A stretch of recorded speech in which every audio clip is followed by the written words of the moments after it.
Hello good morning guys, my self is Vikas Yogi. Guys अभी आप सभी lockdown के अंदर फंसे हुए हैं, तो अभी घर ही पे बैठे हैं, इसलिए आपकी पढ़ाई भी नहीं हो रही होगी।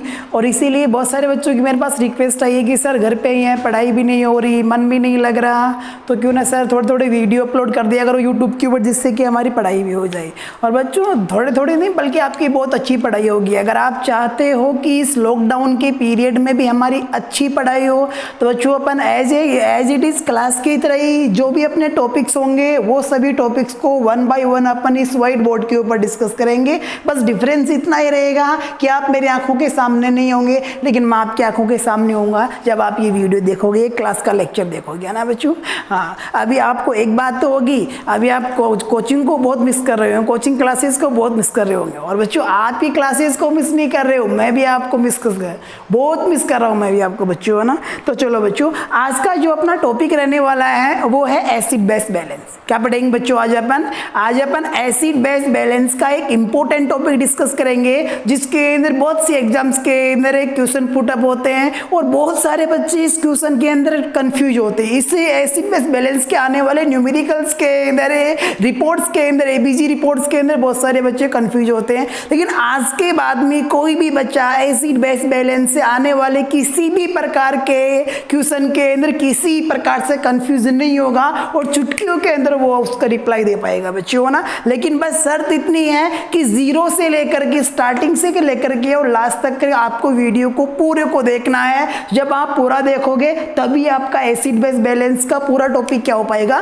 क्लियर हो पाएगा। So let's go guys, now we are going to discuss acid base balance. अपना जो आज का टॉपिक है उस टॉपिक का नाम है बच्चों, इंपॉर्टेंट टॉपिक है एसिड बेस बैलेंस। अपन डिस्कस कर रहे इम्बैलेंस, क्या डिस्कस कर रहे हैं बच्चों, एसिड बेस इम्बैलेंस अपन डिस्कस कर रहे हैं। देखो बच्चों, एसिड बेस इम्बैलेंस, नाम क्या है, एसिड बेस इम्बैलेंस। यानी कि एसिड के अंदर, अपनी बॉडी के अंदर जो बॉडी फ्लूइड है, जो फाइन लिक्विड कनेक्टिव टिश्यू है, ब्लड है, उसके पीएच के अंदर उसका पीएच कैसा हो जाए, एसिडिक हो जाए, यानी कि एसिड हो जाए। और बेस का मतलब यहाँ पे एल्केलाइन है। इन दोनों में, एसिड और बेस के अंदर होने वाले इम्बैलेंस के बारे में आज अपन डिस्कस करेंगे बच्चों। लेकिन देखो, इससे पहले एसिड बेस इम्बैलेंस को समझने से पहले आपको एक छोटी सी बात समझनी होगी। क्या समझना होगा, पीएच।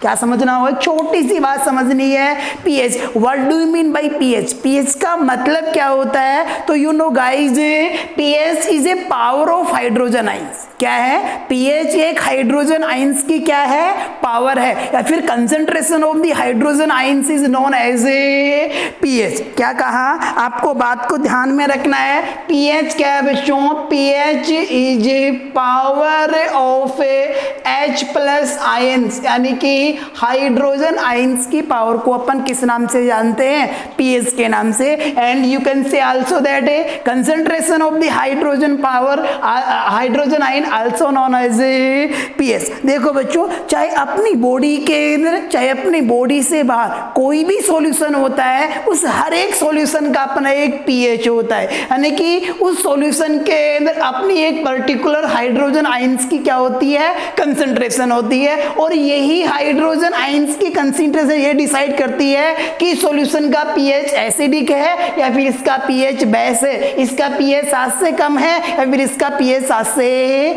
ज्यादा है। तो देखो, पीएच स्केल के अंदर, किसके अंदर, पीएच स्केल के अंदर 0 से लेकर के 14 तक अपन पीएच कंसीडर करते हैं। कितना करते हैं, 0 से लेके 14 तक अपन पीएच कंसीडर करते हैं। और ध्यान रखना, इन दोनों का मिड 7। अगर किसी भी सॉल्यूशन का पीएच अगर 7 है, तो इसका मतलब आपको समझना है कि बच्चों ये जो सॉल्यूशन है ये कैसा है, न्यूट्रल। यानी कि ना तो ये एसिड है और ना ही ये बेस है, ना ही ये एसिड है ना ही ये एल्केलाइन है। लेकिन अगर किसी भी सॉल्यूशन का पीएच लेस देन 7 है, कितना है, लेस देन 7 से कम कितना, 6 हो, चाहे से 5 हो, 4 हो, 3 हो, 2 हो, 1 हो, कितना भी, यानी कि अगर 7 से कम है किसी सॉल्यूशन का पीएच, इसका मतलब है उसके अंदर H प्लस आयन क्या है, ज्यादा है। यानी कि सॉल्यूशन का पीएच कैसा होगा, क्या कहेंगे अपन, एसिडिक कहेंगे। पीएच कैसा कहेंगे अपन, एसिडिक कहेंगे। और अगर किसी सॉल्यूशन का पीएच मोर देन 7 हो, कितना, 7 से ज्यादा, 8 हो, 9 हो, 10 हो, 11 हो, 12, 13, 14 तक, यानी कि मोर देन 7 कितना भी हो, तो अपन इसे क्या कहेंगे, बेस कहेंगे। अपन इसे क्या कहेंगे, बेस को आप सिंपली क्या कहते हैं अपन, है एल्केलाइन के नाम से भी जानते हैं। क्या कहते हैं अपन, इसी को एल्केलाइन भी कहते हैं। तो गाइज आपने दो बातें यहाँ से जानी। एक बात तो ये कि हाइड्रोजन आयंस की जो पावर होती है या जो कंसंट्रेशन होती है उसे अपन पीएच कहते हैं। और बच्चों पीएच स्केल के अंदर 0 से लेकर के 14 तक किसी भी सॉल्यूशन की पीएच कंसिडर की जा सकती है। अगर किसी सॉल्यूशन की पीएच 7 है, इसका मतलब वो न्यूट्रल है, यानी कि वो उदासीन है, वो ना तो एसिड है और ना ही एल्केलाई यानी कि ना ही बेस है। अगर किसी सॉल्यूशन का पीएच लेस देन 7 है तो आप कहोगे साहब इसका पीएच एसिडिक है। और अगर किसी सॉल्यूशन का पीएच मोर देन 7 है तो आप कहोगे साहब इसका पीएच कैसा है, न्यूट्रल। क्लियर गाइस इतनी मान। अब देखो इसके साथ साथ में आपको कुछ इंपॉर्टेंट बातें ध्यान में रखनी है जो इस एसिड बेस बैलेंस से आने वाले क्वेश्चंस को बड़ा इजी बना देंगी। बस आपको केवल 3 बात ध्यान में रखनी। कितनी बात बच्चों, ओनली और ओनली 3 बात आपको ध्यान में रखनी है। कौन कौन सी बातें ध्यान में रखनी है, सबसे पहली बात तो आपको ये ध्यान में रखनी है क्या, कि साहब जो किसी भी सॉल्यूशन का पीएच होता है, क्या होता है बच्चों, किसी भी सॉल्यूशन का पीएच होता है, ये पीएच हमेशा क्या होता है, इनवर्सली प्रोपोर्शन होता है किसके, हाइड्रोजन आयंस के। ये बात बड़ी इंपॉर्टेंट है बच्चों। जब आप न्यूमेरिकल सोल्व करोगे कि ये रेस्पिरेटरी एसिडोसिस है या फिर ये एल्केलोसिस है, मेटाबॉलिक एसिडोसिस है, मेटाबॉलिक एल्केलोसिस है, वहां पर ये फॉर्मूला बहुत काम आएगा। और सिर्फ आपको इतना ध्यान में रखना है कि जो पीएच है ये क्या होता है, इनवर्सली प्रोपोर्शन होता है किसके, H+ आयन के।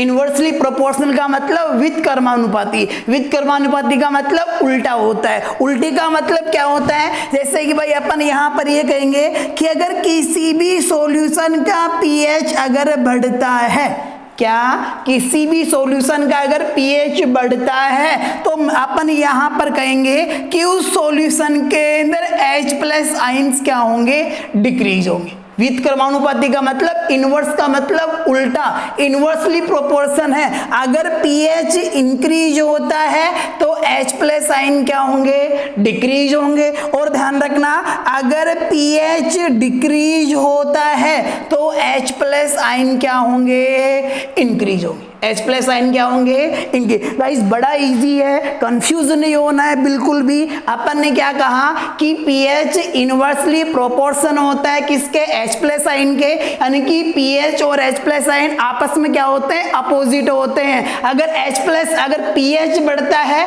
तो H+ आयन कम होते हैं। पीएच बढ़ने का मतलब ही पीएच एल्केलाइन होता जा रहा है किसी सॉल्यूशन का। और अभी अपन ने क्या कहा कि साहब पीएच का मतलब power of the hydrogen ion, power of the hydrogen ion. ये पीएच बढ़ रहा है, 7 से बढ़ रहा है 8, 9, 10, 11, 12। कहने का मतलब जब पीएच बढ़ रहा है, 7 से बढ़ रहा है, 7.1, 2, 3, 8, 9, 10 ऐसे बढ़ रहा है, इसका मतलब पीएच कैसा होता जा रहा है, बेस यानी कि एल्केलाइन होता जा रहा है। और एल्केलाइन कब होता है, जब H+ आयन क्या होंगे, कम होंगे। क्या होंगे बच्चों, आपको ध्यान में रखना है कि जो एसिड नेचर होता है, क्या होता है, जो एसिड नेचर होता है वो कौन होता है, H+ आयन। ध्यान रखना इतनी बात और ध्यान रखना, जो H+ आयन है ये एक्सप्रेस करता है किसी भी सॉल्यूशन के एसिडिक नेचर को। किसको एक्सप्रेस करता है बच्चों, किसी भी सॉल्यूशन की एसिडिक नेचर को क्या करता है, H+ ion, hydrogen ion express करता है। अगर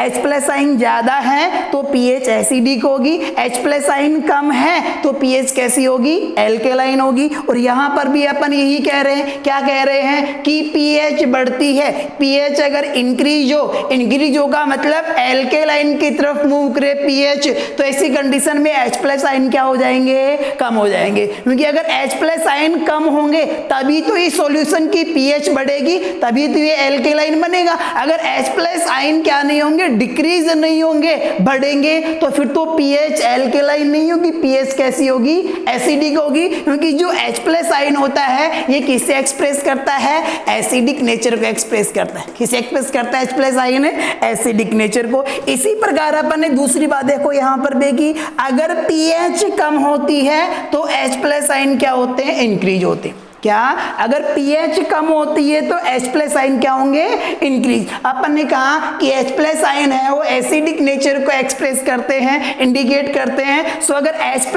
आयन बढ़ेंगे तो pH उतनी ही क्या होगी, एसिडिक होगी। एसिडिक होगी तो pH स्केल के अंदर मान इसका जो वैल्यू है वो क्या होगा, कम होता जाएगा। 6, 5, 4, 3, 2, 1 इस प्रकार से pH का मान कम होता जाएगा, यानी कि जब pH कम होगी तो H+ आयन क्या होंगे, इंक्रीज होंगे। सो वेल गाइज, आपको ये बात समझ में आई होगी, आई होप दैट कि pH हमेशा H+ आयन के इनवर्सली क्या होती है, प्रोपोर्शन होती है। अगर pH बढ़ती है तो H+ आयन घटता है, अगर pH घटती है तो H+ आयन क्या होता है, इंक्रीज होता है। इतनी बात क्लियर बच्चों। और देखो इस एसिड बेस बैलेंस को समझने के लिए आपको दूसरी बात यहां से ध्यान रखनी है। क्या ध्यान में रखनी है, कि जो pH होती है ये इनवर्सली प्रोपोर्शन होती है किसके, PCO2 के, यानी कि पार्शियल कार्बन डाइऑक्साइड के। क्या कहा बच्चों, कि जो pH होती है ये हमेशा इनवर्सली होती है किसके,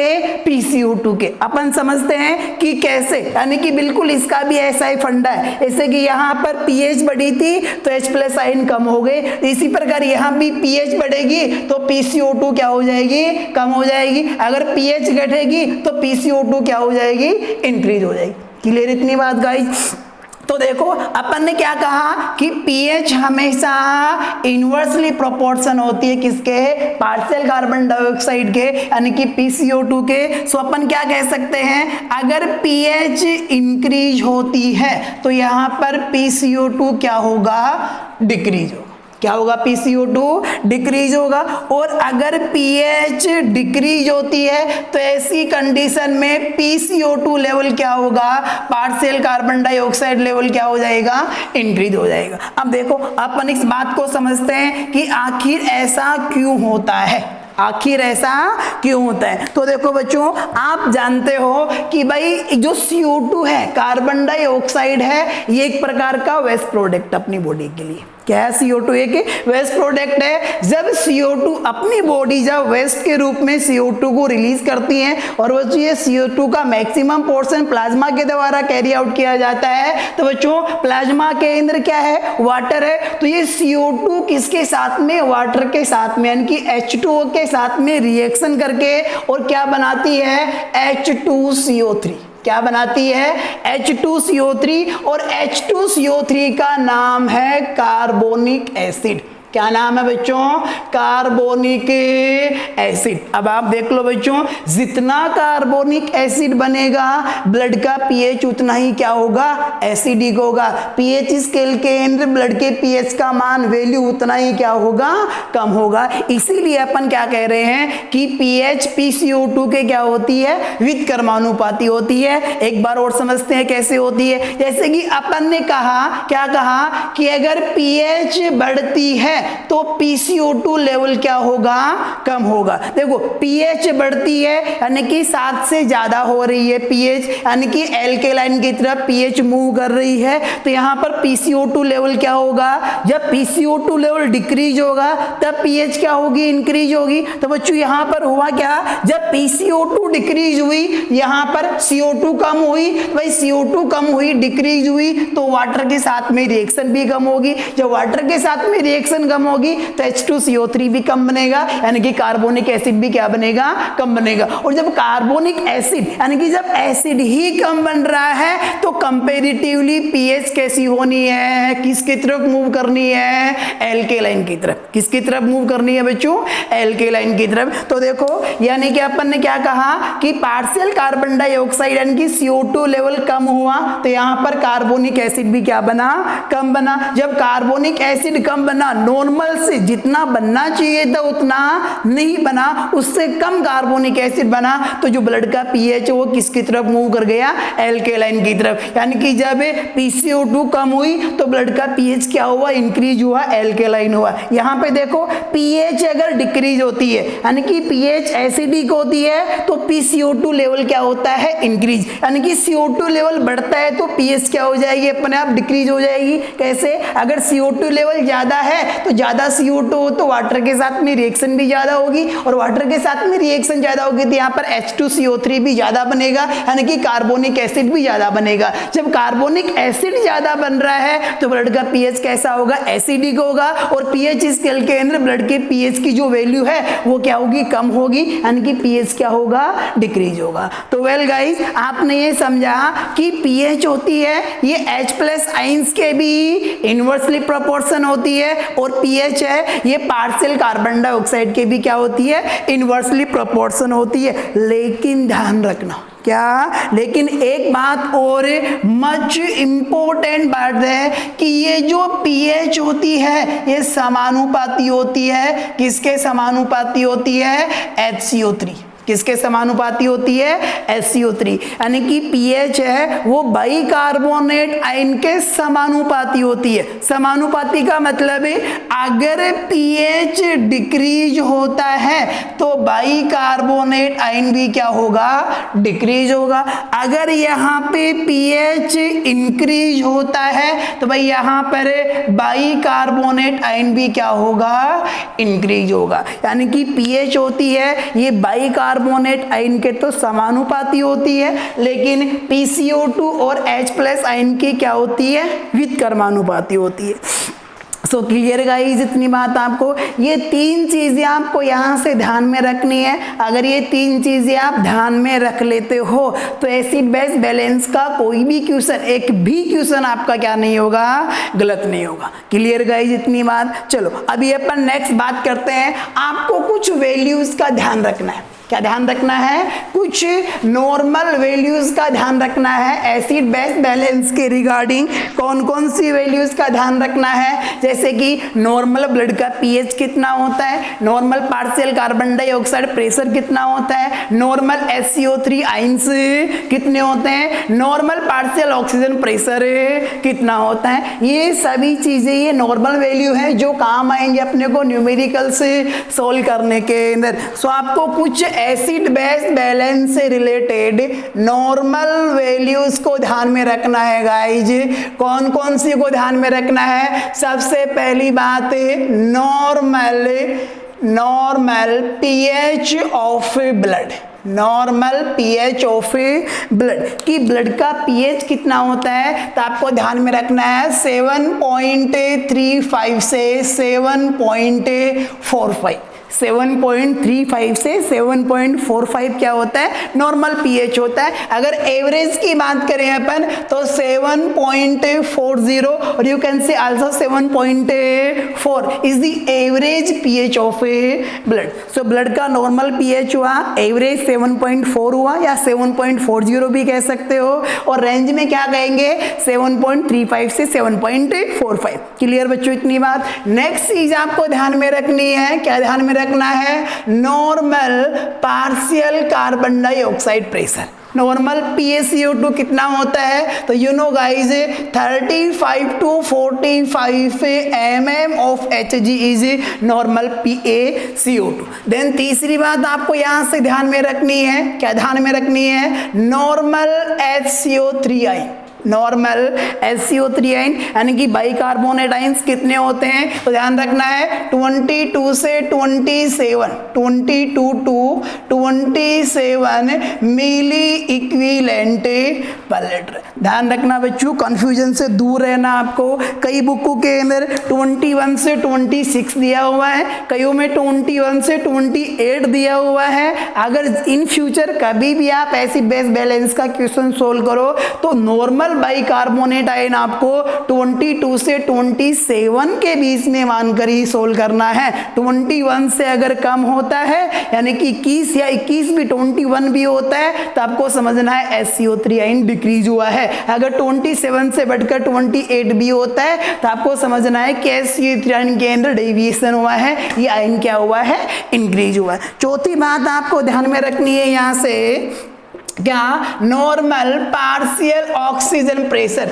जो आप सभी जानते हो कितना होता है, 80 to 100 mm ऑफ Hg। कितना होता है, 80 to 100 mm ऑफ Hg। तो गाइज आपको पहली बात तो आप ऑलरेडी जानते थे इन सभी चीज़ों के बारे में, जो नहीं जानते थे वो एक बार फिर से कंफर्म कर लेना कि ब्लड का नॉर्मल पीएच कितना है, 7.35 से 7.45, एवरेज 7.40, नॉर्मल PaCO2 35 से 45 mm of Hg, normal SiO3 ion 22 से 27 मिली इक्विवेलेंट पर लीटर, और नॉर्मल पार्शियल ऑक्सीजन प्रेशर कितना है, 80 to 100 mm of Hg। Clear बात इतनी। अब देखो नेक्स्ट चीज आप ध्यान में रखना, जब भी अपन एसिड बेस के अंदर इम्बैलेंस पढ़ते हैं, एसिड और बेस के अंदर होने वाला डेविएशन डिस्कस करते हैं, तो बच्चों एसिड एंड बेस, एसिड और एल्केलाइन के अंदर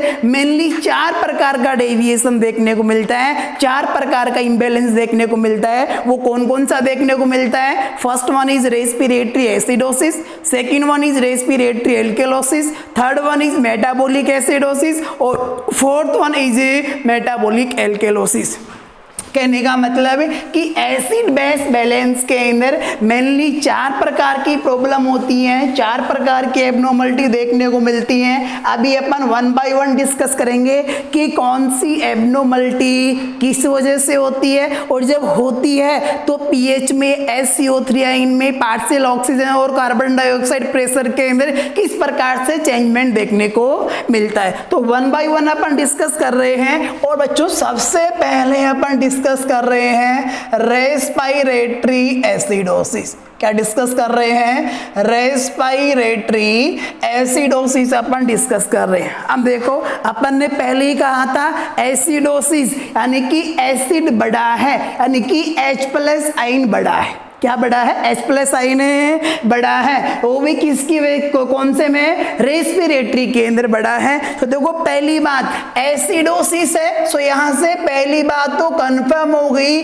कि ब्लड का पीएच क्या हुआ है, डिक्रीज हुआ है। क्या हुआ, ब्लड का पीएच डिक्रीज हुआ है। अगर अब आपसे कोई पूछे रेशनल कारण पूछे कि भाई ब्लड का पीएच डिक्रीज क्यों हुआ है, इसका रेशनल क्या है, तो भाई ब्लड का पीएच कम यानी कि एसिडिक कब होता है, जब H+ आयन क्या होते हैं, इंक्रीज होते हैं, due to increase H+ ions. क्योंकि अपन ने पहले ही कहा था कि पीएच और H+ आयन आपस के अंदर इनवर्सली प्रोपोर्शन होते हैं, युद्ध कर्मानुपाती होते हैं, अपोजिट होते हैं। अगर पीएच डिक्रीज होता है तो H+ आयन इंक्रीज होते हैं, पीएच इंक्रीज होता है तो H+ आयन क्या होता है, डिक्रीज होता है। सो बच्चों रेस्पिरेटरी एसिडोसिस जब होगा तब ब्लड का पीएच क्या होगा, कम होगा। कितने से कम होगा ये बात भी नोट करना, लेस देन 7.35।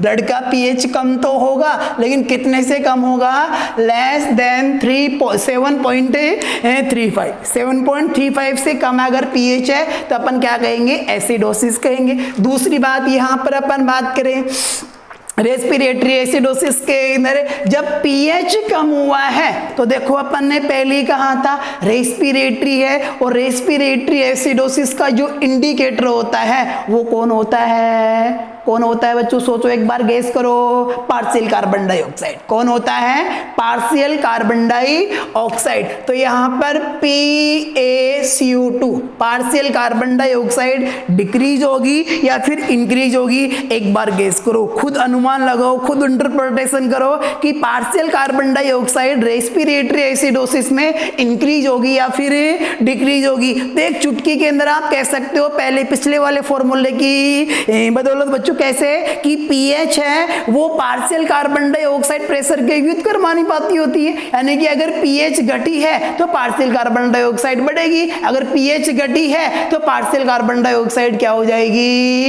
यानी कि पीएच अगर डिक्रीज हुई है तो कार्बन डाइऑक्साइड बढ़ जाएगी, पीएच बढ़ी है तो कार्बन डाइऑक्साइड क्या हो जाएगी, कम हो जाएगी। तो यहाँ पर पीएच क्या हुई है, डिक्रीज हुई है, और पीएच के कार्बन डाइऑक्साइड क्या होती है, अपोजिट होती है, उल्टी होती है। तो यहाँ पर पार्शियल कार्बन डाइऑक्साइड प्रेशर क्या होगा, इंक्रीज होगा। कितने से ज्यादा होगा, more than 45 mm of Hg। Partial carbon dioxide 45 mm of Hg से भी क्या होगा, ज्यादा होगा। क्लियर बच्चों इतनी बात। अब देखो यहाँ पर अगर अपन छोटी सी बात और ध्यान में रखना है तो आप ध्यान में रख सकते हो, क्वेश्चन आपको पूछ सकता है, क्या पूछ सकता है,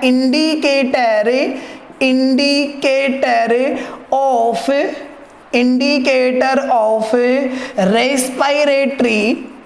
रेस्पिरेटरी एसिडोसिस या फिर एल्केलोसिस, एसिडोसिस या फिर एल्केलोसिस। क्वेश्चन आपको सिर्फ इतना पूछेगा कि रेस्पिरेटरी एसिडोसिस और एल्केलोसिस का इंडिकेटर कौन है जो ये इंडिकेट करता है कि ये रेस्पिरेटरी एसिडोसिस है या फिर रेस्पिरेटरी एल्केलोसिस है। तो ये इंडिकेट कौन करता है बच्चों, पार्शियल कार्बन डाइऑक्साइड प्रेशर कौन करता है, ये CO2 किसका इंडिकेटर है, रेस्पिरेटरी एसिडोसिस और एल्केलोसिस का इंडिकेटर है। अब देखो अपन यहाँ पर रेस्पिरेटरी पढ़ रहे हैं, सो यहाँ पर SCO3 आयन यानी कि बाइकार्बोनेट आयन क्या रहेंगे, नॉर्मल रहेंगे। क्या रहेंगे, नॉर्मल का मतलब कितना, वही पहले वाला 22 से 27 milliequivalent per litre. SCO3 ion क्या रहेंगे बच्चों, यहाँ पे नॉर्मल रहेंगे। तो बच्चों आपने जाना, क्या जाना कि अगर जब भी ब्लड का पीएच डिक्रीज हो तो कंडीशन एसिडोसिस होगी, और बच्चों अगर यहाँ पे ब्लड का पीएच डिक्रीज हुआ है और पार्शियल कार्बन डाइऑक्साइड अगर क्या हुई है, इंक्रीज हुई है, तो समझ जाना है बच्चों आपको कि ये एसिडोसिस तो है। और कौन सा एसिडोसिस है, रेस्पिरेटरी, क्योंकि कार्बन डाइऑक्साइड किसका इंडिकेटर है, रेस्पिरेटरी एसिडोसिस और एल्केलोसिस का इंडिकेटर है। क्लियर बच्चों इतनी बात। देन इसके बाद में इंपॉर्टेंट थिंग आती है, टू मच इंपॉर्टेंट बच्चों, जो आपके यानी कि जो क्वेश्चन आपके माइंड में हमेशा होता है, हमेशा हर बच्चे के माइंड में ये क्वेश्चन होता है। वो क्वेश्चन क्या है कि अगर किसी पेशेंट में रेस्पिरेटरी एसिडोसिस हुआ है तो क्यों हुआ है, यानी कि the causes of respiratory acidosis, वो कौन कौन से कॉजेज हैं, कौन कौन सी कंडीशन है जो एक पेशेंट के अंदर रेस्पिरेटरी एसिडोसिस को कॉज करती है। So guys now we are going to discuss causes of respiratory acidosis. Respiratory acidosis किसकी वजह से होता है, तो देखो मेरी बात आप ध्यान में रखना, अपन रेशनल बेस पढ़ेंगे, अपन एक रट्टाफिकेशन, एक बी वर्ड रट्टाफिकेशन का नहीं आएगा, हर एक चीज यहाँ पे क्या आएगी, रेशनल बेस आएंगी। और फिर भी गाइस अगर आपके माइंड में कोई डाउट रहता है तो आप कमेंट बॉक्स के अंदर जाकर के अपना डाउट राइट कर सकते हो।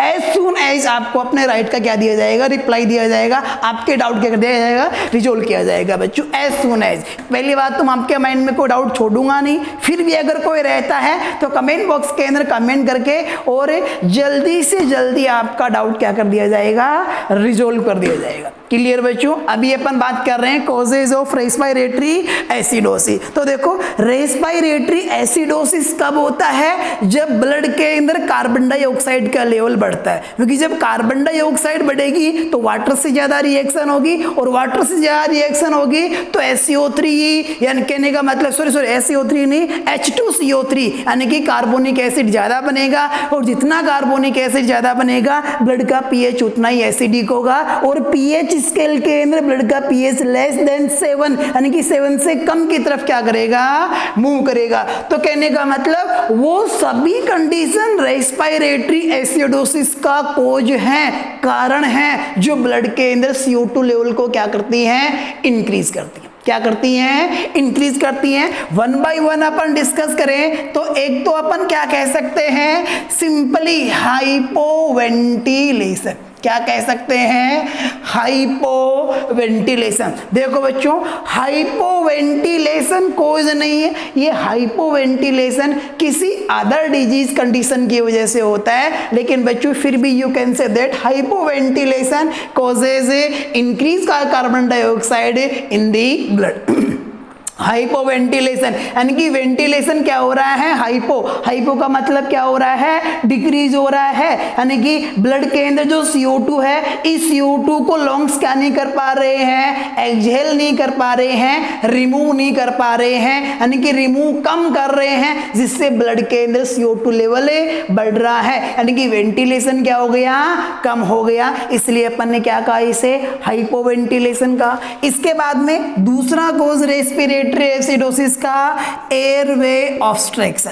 क्या, एयरवे ऑब्स्ट्रक्शन। देखो बच्चों, एयरवे ऑब्स्ट्रक्शन किसी भी प्रकार का अगर एयरवे के अंदर ऑब्स्ट्रक्शन आता है तो ऐसी कंडीशन के अंदर भी वेंटिलेशन कम होता है, टाइडल वॉल्यूम क्या होती है बच्चों, कम होती है। पर्सन एक इनहेलेशन के अंदर अमाउंट ऑफ एयर 500 के बजाय लेस देन 500 इनहेल करता है, तो इस कंडीशन के अंदर अपन कह सकते हैं कि एयरवे ऑब्स्ट्रक्शन किसे लीड करता है, हाइपोवेंटिलेशन को लीड करता है। एयरवे ऑब्स्ट्रक्शन का मैं अगर आपको एग्जांपल दूं, जैसे कि फॉरेन बॉडी ऑब्स्ट्रक्शन। क्या बच्चों, फॉरेन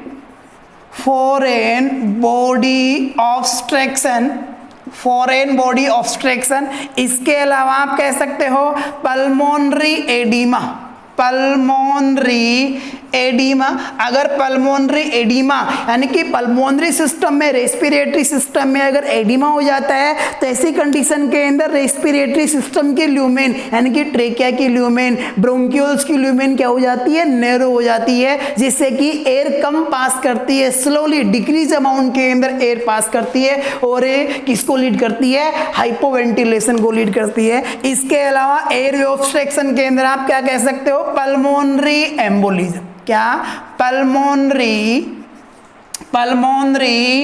एम्बोलिज्म। बच्चों ये सारे के सारे तीनों किसके कोज हैं, क्या है, एक प्रकार के एयरवे ऑब्स्ट्रक्शन है। एयरवे में ऑब्स्ट्रक्शन किस वजह से हो सकता है, फॉरेन बॉडी ऑब्स्ट्रक्शन की वजह से हो सकता है, पल्मोनरी एडिमा की वजह से हो सकता है, और पल्मोनरी एम्बोलिज्म की वजह से। दो कोज तो ये हुई है अपने रेस्पिरेटरी एसिडोसिस के, एक तो हाइपोवेंटिलेशन यानी कि इनहेलेशन कम कर रहा है और एक्सहेलेशन भी कम करे, CO2 भी क्या करेगा, कम रिमूव करेगा, तो ब्लड में CO2 का लेवल बढ़ेगा तो एसिड ज्यादा बनेगा कार्बोनिक, सो पीएच कैसा होगा, एसिडिक होगा, सो अपन क्या कहेंगे, रेस्पिरेटरी एसिडोसिस। एयरवे में ऑब्स्ट्रक्शन हो गया, ट्रेकिया के अंदर कोई फॉरेन बॉडी अगर क्या हो गई बच्चों, फंस गई वहां पर, अटक गई, तो ऐसी कंडीशन के अंदर पर्सन प्रॉपरली क्या नहीं कर पाएगा, इनहेलेशन एक्सहेलेशन नहीं कर पाएगा, बॉडी से CO2 रिमूव नहीं हो पाएगी, ब्लड में CO2 का लेवल बढ़ेगा, ज्यादा कार्बोनिक एसिड बनेगा, पीएच वही एसिडिक होगा। पल्मोनरी एडिमा या फिर पल्मोनरी एम्बोलिज्म होता है, तो ऐसी कंडीशन के अंदर भी क्या होता है बच्चों,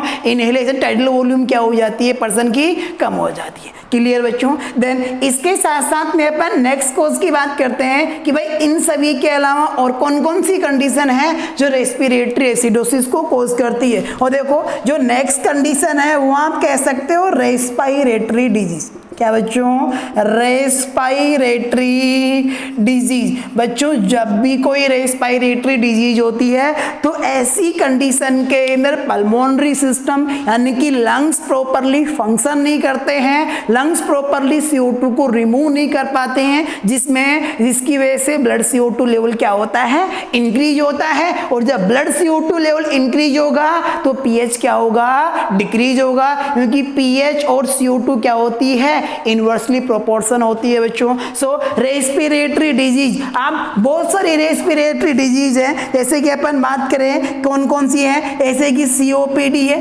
क्रोनिक ऑब्स्ट्रक्टिव पल्मोनरी डिजीज है। देन इसके साथ साथ में कौन है, न्यूमोनिया है, निमोनिया के साथ साथ में कौन है, एटेलेक्टेसिस। एटेलेक्टेसिस। बच्चों एटेलेक्टेसिस का मतलब है collapsing of the lung एल्यूलाई। Lungs की जो एल्यूलाई है, लंग्स की जो फंक्शनल यूनिट है वो क्या हो जाती है, कोलैप्स हो जाती है, जिसकी वजह से पर्सन प्रॉपर इनहेलेशन है नहीं कर पाता है, टाइडल वॉल्यूम कम हो जाती है और एक्सहेलेशन भी कम करता है, तो CO2 भी रिमूव नहीं होगी। एटेलेक्टेसिस के साथ साथ में ब्रोंकाइटिस है, ब्रोंकाइटिस, ब्रोंकाइटिस, ब्रोंकियोएक्टेसिस, ब्रोंकियोएक्टेसिस। बच्चों ये सभी की सभी रेस्पिरेटरी डिजीजेज हैं। तो इन सभी रेस्पिरेटरी डिजीज जैसे कि एम्फाइसीमा है, एम्फाइसीमा है। बच्चों इन सभी कंडीशन के अंदर कोई भी रेस्पिरेटरी डिजीज हो, भले एम्फाइसीमा हो, ब्रोंकियोएक्टेसिस हो, ब्रोंकाइटिस हो, एटेलेक्टिस हो, न्यूमोनिया हो, चाहे से COPD हो, इन सभी रेस्पिरेटरी डिजीजेस के अंदर क्या होता है बच्चों, क्या होती है, टाइडल वॉल्यूम कम होती है, हाइपोवेंटिलेशन होता है, लंग्स CO2 को रिमूव नहीं कर पाते हैं, ब्लड में CO2 लेवल बढ़ता चला जाता है। अगर अपन बात करें कि भाई रेस्पिरेटरी डिजीज के अलावा और कौन कौन से कॉजेज हो सकते हैं हाइपोवेंटिलेशन के, बच्चों अपन हर एक कॉज को रेशनल बेस पढ़ेंगे। आपके माइंड में एक भी डाउट मैं नहीं छोड़ूंगा, फिर भी अगर कोई डाउट रहता है तो कमेंट बॉक्स के अंदर आप कमेंट कर सकते हो और अपना डाउट क्या कर सकते हो, आप रिजोल्व कर सकते हो बच्चों, है ना। तो नेक्स्ट फोर्थ कोज अपन डिस्कस कर रहे हैं ब्रेन ट्रॉमा। क्या डिस्कस कर रहे हैं बच्चों, ब्रेन ट्रॉमा। ब्रेन में अगर किसी प्रकार का ट्रॉमा होता है तो ऐसी कंडीशन के अंदर क्या हो सकता है, रेस्पिरेटरी एसिडोसिस हो सकता है। आप सोचो देखो ब्रेन ट्रॉमा की वजह से रेस्पिरेटरी एसिडोसिस कैसे होगा, क्योंकि बच्चों जो रेस्पिरेटरी रेगुलेटिंग सेंटर है वो कौन है, मेडुला ऑब्लिंगेटा है। और मेडुला ऑब्लिंगेटा किसका पार्ट है, ब्रेन का पार्ट है। भाई ब्रेन इंजर्ड हो गया, ब्रेन ट्रोमेटिक हो गया, तो ऐसी कंडीशन के अंदर मेडुला ऑब्लिंगेटा प्रॉपर कमांड नहीं दे पाएगा लंग्स को, यानी कि रेस्पिरेशन को रेगुलेट नहीं कर पाएगा, जिसकी वजह से टाइडल वॉल्यूम कम होगी, हाइपोवेंटिलेशन होगा, लंग्स CO2 को रिमूव नहीं कर पाएगा, CO2 लेवल बढ़ेगा तो pH क्या होगा, कम होगा, यानी कि एसिडोसिस की कंडीशन डेवलप होगी। देन इसके साथ साथ में ब्रेन ट्रॉमा के अलावा अगर अपन नेक्स्ट कोज की बात करें तो CNS डिप्रेशन। क्या, CNS डिप्रेशन कहने का मतलब जब भी सेंट्रल नर्व सिस्टम के अंदर डिप्रेशन होता है तो क्या देखने को मिलता है, रेस्पिरेटरी एसिडोसिस। क्योंकि जब सेंट्रल नर्व सिस्टम यानी कि CNS के अंदर ब्रेन और स्पाइनल कोड दोनों शामिल होते हैं, जब ब्रेन और स्पाइनल कोड यानी कि ब्रेन ही क्या हो जाएगा, सप्रेस हो जाएगा, ब्रेन के फंक्शन सप्रेस हो जाएंगे, सो मेडुला ऑब्लिंगेटा भी सप्रेस हो जाएगा। जब मेडुला ऑब्लिंगेटा सप्रेस हो जाएगा तो RR भी सप्रेस हो जाएगी। जब RR सप्रेस हो जाएगी तो बॉडी से प्रॉपर अमाउंट के अंदर CO2 रिमूव नहीं हो पाएगी और बॉडी में ब्लड के अंदर CO2 का लेवल बढ़ता जाएगा, जिसकी वजह से क्या डेवलप होगी कंडीशन, रेस्पिरेटरी एसिडोसिस डेवलप होगी। देन CNS डिप्रेशन, ध्यान रखना कौन कौन सी कंडीशंस, कौन कौन सी मेडिसिन हैं जो CNS को डिप्रेस करती हैं, जो कॉमनली अपन काम में लेते हैं। जैसे कि अपन एग्जांपल की बात करें, एक तो सेडेटिव, कौन है बच्चों, एक तो सेडेटिव। सेडेटिव्स क्या करती है, CNS को डिप्रेस करके सेडेशन को इंड्यूस करती है। अब यहाँ पर सेडेशन की वजह से CNS डिप्रेस हुआ और CNS डिप्रेशन की वजह से RR भी कम हो गई और कंडीशन डेवलप हो जाती है रेस्पिरेटरी एसिडोसिस। इसके साथ साथ में नेक्स्ट एग्जांपल की बात करें अपन तो ओपियोइड्स ये भी CNS को डिप्रेस करती है और साथ साथ के अंदर अल्कोहल, ये तीनों चीजें क्या करती हैं बच्चों, CNS को डिप्रेस करती हैं। लेकिन ध्यान रखना बच्चों, अल्कोहल की ब्रीफ डोज यानी कि जो लो डोज होती है वो CNS को स्टिमुलेट करती है, लेकिन अल्कोहल की जो लार्ज डोज होती है, ब्रीफ से ज़्यादा डोज होती है, वो क्या करती है, CNS को डिप्रेस करती है। So you can say alcohol, opioid and sedatives are suppress or depress to the CNS which results in respiratory acidosis occurs, जिसके परिणाम स्वरूप क्या देखने को मिलता है बच्चों, रेस्पिरेटरी एसिडोसिस अपने को देखने को मिलेगा। क्लियर बात। तो बच्चों ये सभी कोजेज हैं, कारण हैं, किसके कारण हैं, रेस्पिरेटरी एसिडोसिस के कारण हैं। जो भी अपन ने कोज डिस्कस किए बच्चों, सभी के सभी रेशनल आपके पास हैं कि कौन से कोज की वजह से किस तरह से रेस्पिरेटरी एसिडोसिस कोज हो रहा है। क्लियर गाइस इतनी बात। अब देखो जब किसी पेशेंट के अंदर रेस्पिरेटरी एसिडोसिस हो जाए तो अपने को क्या करना है, इसे मैनेज भी करना है। क्या करना है, तो अपन जानते हैं कि मैनेजमेंट के अंदर अपनी क्या प्रायोरिटी बनती है, अपने को क्या करना चाहिए जब एक patient suffering from A respiratory acidosis. तो बच्चों अभी अगर अपन बात करें किसकी, मैनेजमेंट की बात करें, तो मैनेजमेंट के अंदर अपन क्या क्या करेंगे भाई। देखो रेस्पिरेटरी क्या हुआ है, एसिडोसिस हुआ है, हाइपोवेंटिलेशन की वजह से यहाँ पर रेस्पिरेटरी एसिडोसिस हुआ है, किसी रेस्पिरेटरी डिजीज की वजह से रेस्पिरेटरी एसिडोसिस हुआ है। तो सबसे पहला तो अपना जो ट्रीटमेंट होगा वो क्या होगा कि जो भी रेस्पिरेटरी एसिडोसिस का कोज है उस कोज को क्या करो, रिड्यूस करो। सीओपीडी है, सीओपीडी का ट्रीटमेंट करो। निमोनिया है, निमोनिया का ट्रीटमेंट करो। ब्रोंकाइटिस, ब्रोंकाइटिस, एम्फाइसीमा, जो भी अंडरलाइन कोज है उसे क्या करो, ट्रीट करो। सब बच्चों सबसे पहली बात तो यहाँ पे आती है, क्या आती है, treat underline cause. Treat underlying cause, यानी कि जो भी यहाँ पर रेस्पिरेटरी एसिडोसिस का कारण है उस कोज को क्या करेंगे अपन, ट्रीट करेंगे। देन इसके साथ साथ में अपन क्या करेंगे, ऑक्सीजन एडमिनिस्ट्रेशन, O2 एडमिनिस्ट्रेशन। बच्चों ब्लड में CO2 का लेवल बढ़ा है और इसके वाइस वर्सा ऑक्सीजन का लेवल क्या हुआ है, डिक्रीज हुआ है। सो अपने को पेशेंट का ऑक्सीजन सैचुरेशन मेंटेन रखने के लिए क्या एडमिनिस्टर करना है, ऑक्सीजन एडमिनिस्टर करना है। देन इसके साथ साथ नेक्स्ट अगर अपन यहाँ से बात करें तो क्या करनी है अपने को, सक्शनिंग। क्या करनी है, सक्शनिंग। और बच्चों ध्यान रखना कौन सी, एयरवे सक्शनिंग करनी है अपने को। यहाँ से फिर से इंपॉर्टेंट क्वेश्चन आता है, बहुत से एग्जाम्स के अंदर पुट अप हुआ है, सक्शनिंग प्रेशर। क्या, सक्शनिंग प्रेशर, कि जब अपन एयरवे की सक्शनिंग करते हैं तो कौन सी एज में कितना प्रेशर अपन मेंटेन रखते हैं। जैसा आपको पूछे वैसा आपको आंसर देना है बच्चों। अगर आपसे पूछे कि इन्फांट्स के अंदर यानी कि अप टू 1 ईयर के बेबी में अगर अपने को एयरवे की सक्शनिंग करनी है तो प्रेशर कितना काम में लेंगे अपन है, 60 to 80 mm of G. Too much important question है बच्चों, एग्जाम में बहुत बार पुटअप हुआ है, एक नहीं अनेक एग्जाम के अंदर पुटअप हुआ है। आपका रायपुर एम्स ले लो, BHU ले लो, सेफाई ले लो, रिम्स ले लो, GMCH ले लो,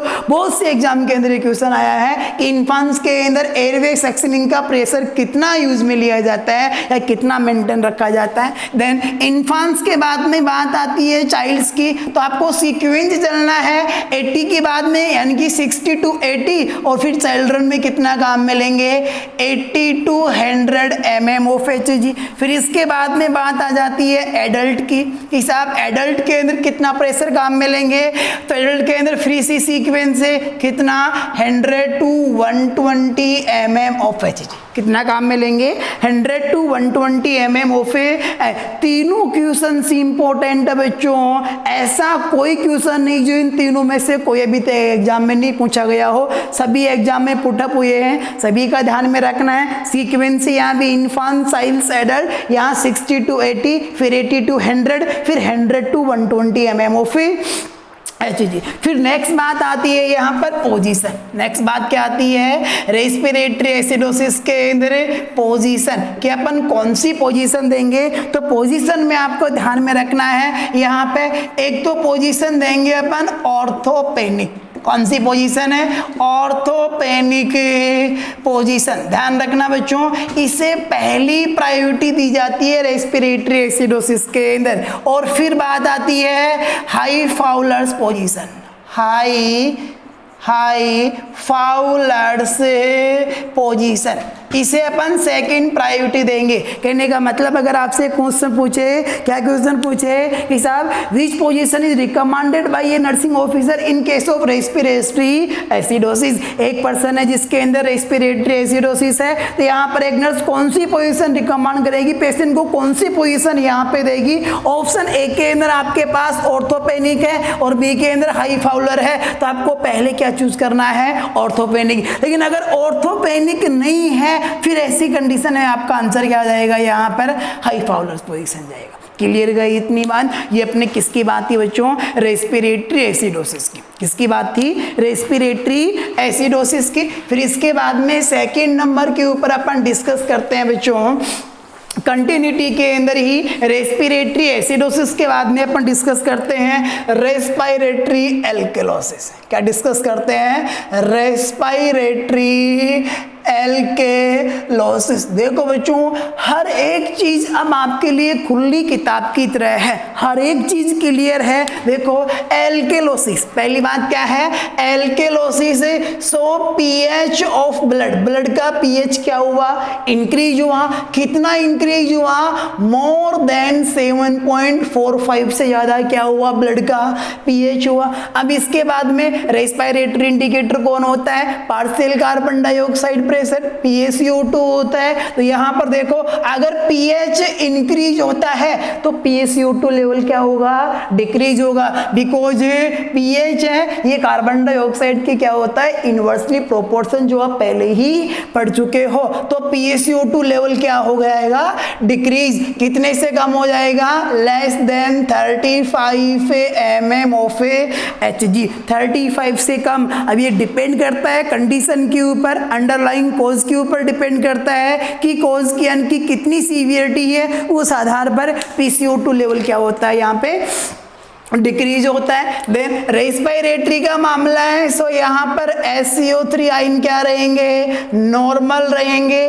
कितने, 22 से 27। देन अगर यहाँ पर अपन बात करें बच्चों, पीएच क्या हुई है, इंक्रीज हुई है। सो पीएच इंक्रीज हुई है। अगर मैं आपसे पूछूं कि H+ आयन की कंसंट्रेशन है रेस्पिरेटरी एल्कोलिसिस में इंक्रीज हुई या फिर डिक्रीज हुई, एक बार सोचो बच्चों, गेस करो। जितना माइंड के ऊपर प्रेशर डालोगे आपकी क्वेरी अपने आप उतनी ही अच्छे से क्लियर होती जाएंगे बच्चों। क्या, पीएच अगर इंक्रीज हुई है तो मैं आपसे पूछूं कि यहाँ पे H+ आयन की कंसंट्रेशन कम हुई है या फिर ज्यादा हुई है, तो अपन ने पहले ही कहा था, क्या कहा था कि पीएच है वो इनवर्सली प्रोपोर्शन होती है किसके, H+ आयन के। यानी कि अगर पीएच इंक्रीज होती है तो H+ आयन डिक्रीज होता है, और अगर पीएच डिक्रीज होती है तो H+ आयन क्या होता है, इंक्रीज होता है। तो यहाँ पर पीएच क्या हुई है, इंक्रीज हुई है। इसका मतलब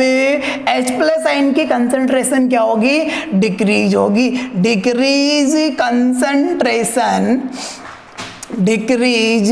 concentration of hydrogen ion. Clear बच्चों इतनी बात। तो आपने जाया कि रेस्पिरेटरी एल्केलोसिस अपन कब कहेंगे बच्चों, रेस्पिरेटरी एल्केलोसिस तब कहेंगे जब ब्लड का पीएच मोर देन 7.45 हो, then partial carbon dioxide decrease हो, less than 35 mm of Hg हो, लेकिन बाइकार्बोनेट आयन यहाँ पे क्या रहेगा, नॉर्मल रहेगा। क्लियर बच्चों इतनी बात। देन इसके बाद में नेक्स्ट बात यहाँ पे आती है कोज की, कारण की, कि साहब आखिर किसी पेशेंट के अंदर रेस्पिरेटरी एल्केलोसिस हुआ है तो यहाँ पे क्यों हुआ है। ध्यान रखना बच्चों, रेस्पिरेटरी एल्केलोसिस रेस्पिरेटरी एसिडोसिस के क्या है, अपोजिट है। सो यहाँ पर रेस्पिरेटरी एल्कोलिसिस के कोजेज भी रेस्पिरेटरी एसिडोसिस के क्या होंगे, अपोजिट होंगे।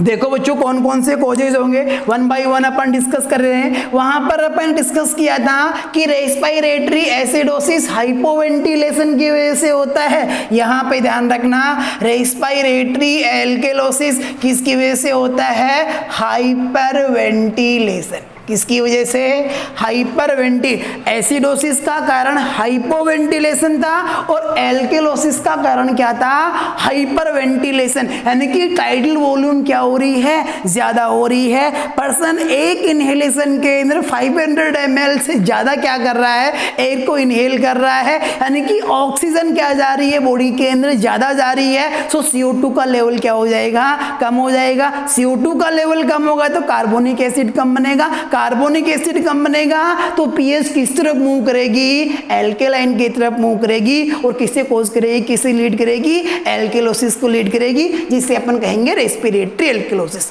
क्लियर गाइस इतनी बात। देन हाइपरवेंटिलेशन, देन इसके साथ साथ में नेक्स्ट अपन बात करें over stimulation. Over stimulation of medulla oblongata, यानी कि जो रेस्पिरेटरी रेगुलेटिंग सेंटर है मेडुला ऑब्लोगेटा, अगर ये ओवर स्टिमुलेट होता है, ज्यादा स्टिमुलेट होता है, तो ऐसी कंडीशन के अंदर क्या हो जाएगा, रेस्पिरेशन डीप हो जाएगा, आरआर भी क्या हो जाएगी, इंक्रीज हो जाएगी, टाइडल वॉल्यूम बढ़ेगा, यू कैसे दे हाइपर वेंटिलेशन होगा, और क्या होगा, रेस्पिरेटरी एल्कलोसिस होगा। देन इसके साथ साथ में और कौन सी कंडीशन है जो रेस्पिरेटरी एल्कलोसिस को लीड करती है, एंजाइटी। कौन सी है, anxiety and hysteria, anxiety and hysteria. ध्यान रखना बच्चों, एंजाइटी और हिस्टीरिया एक मेंटल इलनेस है, दोनों की दोनों न्यूरोटिक मेंटल डिसऑर्डर है, एंजाइटी और हिस्टीरिया। एक बार आप एक बार खुद सोचो कि जब अपने को एंजाइटी होती है, एंजाइटी का मतलब जब भी अपने को किसी इमेजिनरी सिचुएशन से, किसी काल्पनिक स्थिति से क्या होती है, अनप्लीजरेबल रिएक्शन होता है, अपने को अनकंफर्टेबल फील होता है, अपने को डिस्कंफर्ट फील होता है, तो ऑटोमेटिकली ऐसी कंडीशन में मेडुला ऑब्लोगेटा स्टिमुलेट होता है और अपन डीप रेस्पिरेशन करते हैं और रैपिड रेस्पिरेशन करते हैं, जिसकी वजह से अपन ने क्या कहा, क्या हुआ, हाइपर वेंटिलेशन हुआ, हाइपर वेंटिलेशन हुआ। तो ऐसी कंडीशन में CO2 लेवल क्या हुआ, कम हुआ। देन इसके साथ साथ में अगर अपन बात करें नेक्स्ट कंडीशन, क्या, फीवर। क्या बच्चों, फीवर। देखो बच्चों, जब आप वाइटल साइन के अंदर टेम्परेचर पढ़ते हो तो वहां पर एक बात आप पढ़ते हो, effect of temperature on body system, कि टेम्परेचर का अदर बॉडी सिस्टम्स के ऊपर क्या इफेक्ट पड़ता है। तो वहां पर आपने पढ़ा था, क्या पढ़ा था, कि अगर 1 डिग्री सेल्सियस बॉडी का टेम्परेचर क्या होता है, इंक्रीज होता है, तो ऐसी कंडीशन के अंदर 13% ऑक्सीजन कंजप्शन भी क्या होती है बच्चों, इंक्रीज होती है। क्या होती है, 30% ऑक्सीजन कंजप्शन भी इंक्रीज होती है। देखो अब ये कैसी होती है, टेम्परेचर बढ़ने का मतलब फीवर। और बच्चों आप अच्छे से जानते हो कि साहब फीवर के अंदर मेटाबॉलिक रेट बढ़ती है, और जब मेटाबॉलिक रेट बढ़ती है तो ऐसी कंडीशन में O2 कंजप्शन भी क्या होगा भाई, जब ऑक्सीजन ही नहीं होगी तो मेटाबॉलिक रेट भी नहीं बढ़ेगी,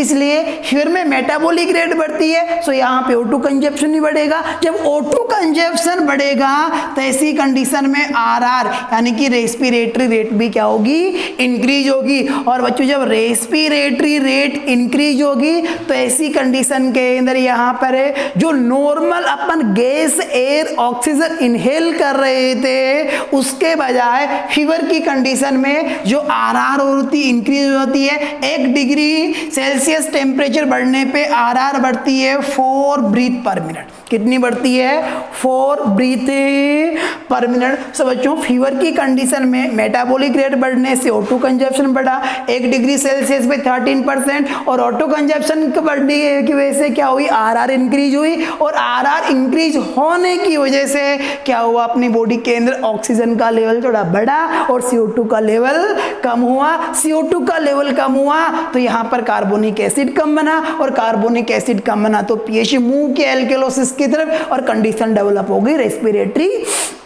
एल्केलोसिस। देन इसके साथ साथ में you also can say pain. क्या बच्चों, अगर अपनी बॉडी में पेन होता है तो पेन भी किसे लीड करता है बच्चों, रेस्पिरेटरी एल्केलोसिस को। देखते हैं कैसे लीड करता है। जब जब अपनी बॉडी में पेन होता है किसी भी वजह से, तो पेन के साथ साथ में अपनी बॉडी का टेम्परेचर भी क्या होता है, इंक्रीज होता है, फीवर की कंडीशन डेवलप हो जाती है। और जब टेम्परेचर इंक्रीज होगा तो यहाँ पर मेटाबॉलिक रेट भी क्या होगी, इंक्रीज होगी। मेटाबॉलिक रेट इंक्रीज होगी तो O2 कंजप्शन भी इंक्रीज होगा।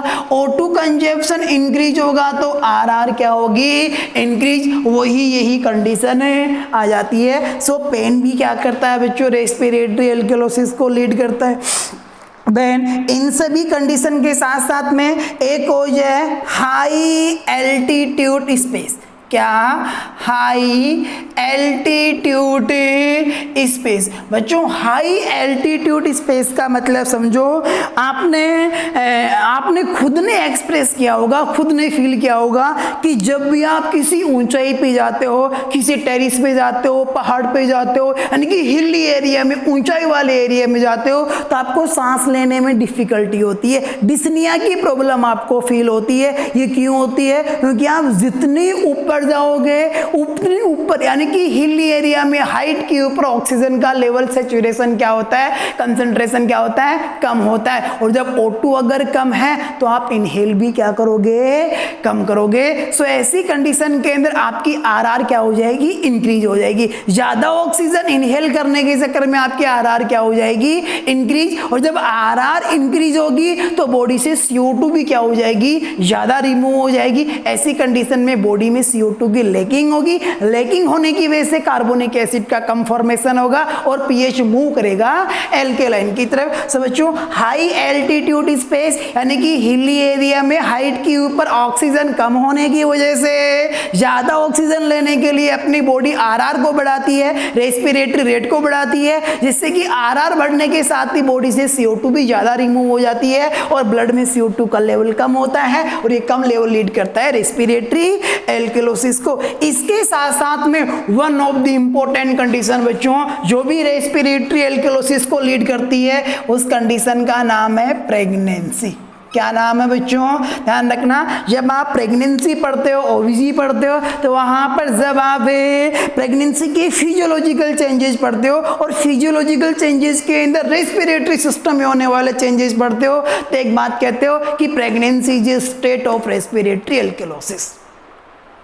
क्या बच्चों, pregnancy is state of respiratory alkalosis. कि प्रेगनेंसी रेस्पिरेटरी एल्केलोसिस की कंडीशन है। कैसे है प्रेगनेंसी रेस्पिरेटरी एल्केलोसिस की कंडीशन, समझना। देखो, महिला प्रेग्नेंट है, प्रेग्नेंट का मतलब इनसाइड द यूट्रस कौन है, फीटस है। सो फीटस की भी अपनी एक डिमांड होती है, फीटस को भी न्यूट्रिशन चाहिए, फीटस को भी क्या चाहिए, ऑक्सीजन चाहिए। सो नॉन प्रेग्नेंट के बजाय प्रेगनेंसी में O2 कंजप्शन क्या हो जाएगा, इंक्रीज हो जाएगा। और जब O2 कंजप्शन इंक्रीज होगा तो कंपैरेटिवली CO2 लेवल क्या हो जाएगा, कम हो जाएगा। और जब CO2 लेवल कम होगा तो कंडीशन क्या डेवलप होगी, respiratory alkalosis. So guys, these are all are the causes of respiratory alkalosis. और बच्चों, हर एक कॉज को अपन ने रेशनल बेस्ड डिस्कस किया है। फिर भी अगर आपके माइंड में कोई डाउट रहता है तो आप अपना डाउट क्लियर कर सकते हो बच्चों, कमेंट बॉक्स के अंदर कमेंट करके इमीडिएट एज सून आपका डाउट क्या किया जाएगा, क्लियर किया जाएगा।